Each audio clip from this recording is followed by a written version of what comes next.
Bueno, ara, hau da, nik eskaintzen dizueten diska berria, azkeneko diska. Diska hontan 13 kanta daude.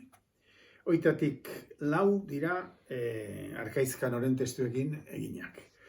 2 Xabier Leterenak, eta bestiak daude, besterenak batzuek dira, beti erabili izan du dituten poetak, esate baterako Lauaxeta, Gandiaga, eta beste batzuek sekulan erabili ez ditutenak, esate baterako. Ara, Aizeen iparrerantz, Joan Cruz Igerabide, Zenbat denbora, Elisa Rueda, Gasteizeko neska batena, Bermer, Imanol Irigoyenena, Gorputz dago gudaria, Salvatore Michelanarena, eta Bueme jaunaren periodikia da Angel Lertxondiren liburutetik atera duten testotxo bat oso kuriosoa. Beraz denetik dago hemen, gauza berria, gauza zarrak, eta, bueno, hau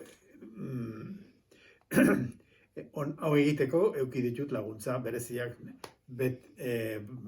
Carlos Jimenezena, zenbat kanten moldaketak egiteko, eta gero musikoak ere bai, Francisco Herrero, violina eta viola jotzen duena, eta Iban Carmona, Nafarrotik ekarri genuena, txelua jotzeko. Eta hau da, nire diska.